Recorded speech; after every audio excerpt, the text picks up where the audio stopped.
Pada video kali ini, kita akan belajar memahami induk-induk akhlak tercela. Manusia disebut sebagai makhluk yang mulia karena akhlaknya. Oleh karena itu, manusia mempunyai kewajiban-kewajiban yang harus ia penuhi. Kewajiban itu adalah menunaikan dan menjaga akhlak yang baik serta menjauhi akhlak yang buruk.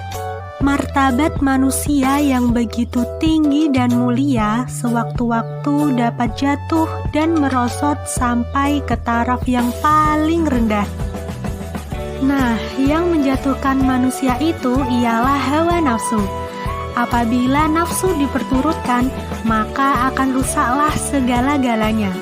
Tetapi, kalau nafsu terkendali, maka martabat manusia akan tetap tinggi.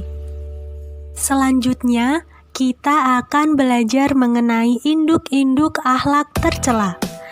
Adapun yang kita pelajari pada video kali ini adalah hubbud dunya, hasad, ujub, dan riya. Hubbud dunya atau cinta dunia. Hubbud dunya berawal dari penyakit iman yang berakar pada persepsi yang salah bahwa dunia ini adalah tujuan dari akhir kehidupan, sehingga akhirat pun dilupakan. Ciri-ciri hubbud dunya. Yang pertama, menganggap dunia sebagai tujuan utama. Yang kedua, suka sekali mengumpulkan harta benda dengan menghalalkan segala cara tanpa memperhatikan halal maupun haramnya. Yang ketiga, kikir. Yang keempat, serakah, rakus, dan juga toma. Dan yang kelima, tidak mensyukuri nikmat Allah Subhanahu wa Ta'ala. Bahaya hubbud dunya. Cinta dunia adalah segala sesuatu yang membuat kita lalai kepada Allah. Hati orang yang cinta dunia dikendalikan oleh iblis. Ia tidak akan sadar kecuali sudah di alam kubur.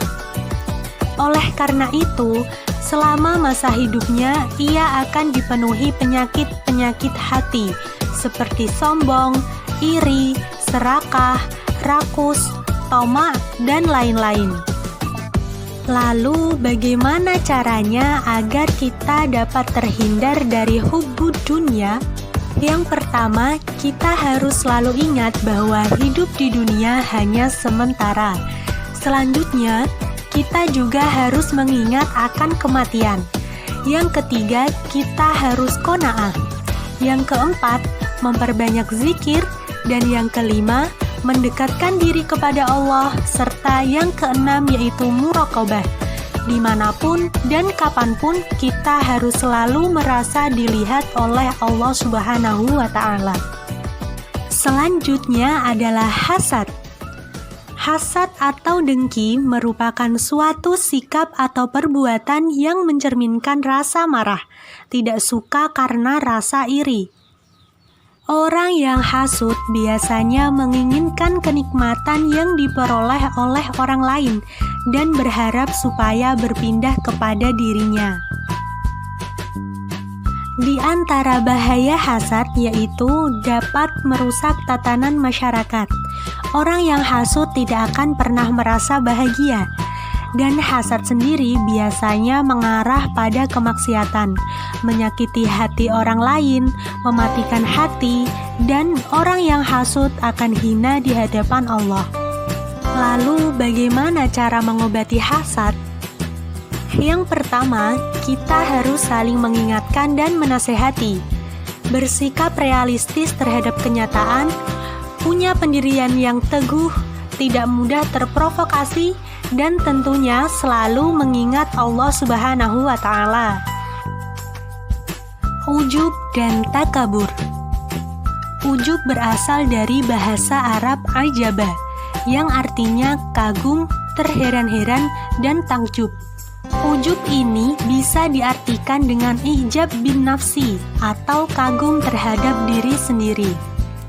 Sedangkan takabur berarti sombong atau berusaha menampakkan keagungan diri. Bahaya ujub dan takabur. Orang yang ujub dan takabur biasanya kurang sadar akan kedudukan dirinya, tidak mau belajar dari orang lain, melemparkan kesalahan pada orang lain, hilangnya rasa saling hormat menghormati, dapat membatalkan pahala, serta tentunya dapat mengundang kebencian. Lalu, bagaimana caranya agar kita terhindar dari ujub dan takabur? Yang pertama, kita harus punya rasa percaya diri.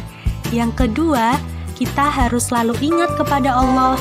Yang ketiga, menyadari bahwa segala sesuatu yang kita miliki hanyalah titipan. Dan yang keempat, kita harus menghargai orang lain. Riya. Riya adalah mengerjakan sesuatu atau beribadah agar mendapat pujian dari orang lain, bukan karena Allah semata. Orang riya tidak akan ikhlas dalam beramal. Ia senantiasa pamer dan cari perhatian supaya mendapatkan pujian, sanjungan, dan juga pengakuan. Nah, riya dibagi menjadi dua, yaitu riya dalam hati dan riya dalam perbuatan. Riya dalam hati yaitu ketika seseorang akan melakukan sebuah amal, dalam hatinya telah ada keinginan atau tujuan selain mencari ridha Allah.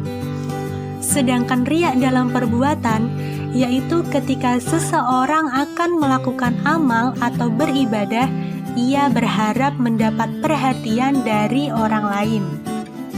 Bahaya riya. Orang yang riya akan merasa kecewa ketika pujian yang ia harapkan tidak ia dapatkan. Munculnya ketidakpuasan terhadap segala sesuatu yang ia lakukan, munculnya sikap kepura-puraan, serta selalu mengharapkan pujian. Ada banyak cara yang bisa kita lakukan agar kita dapat terhindar dari sifat riya. Yang pertama, kita harus memfokuskan niat dalam beribadah. Yang kedua, menghindari sikap suka pamer. Yang ketiga, membiasakan sikap syukur. Yang keempat, melakukan ibadah dengan khusyuk. Yang kelima, saling menasehati dan mengingatkan. Serta yang keenam, tidak menimbulkan kecemburuan sosial pada orang lain.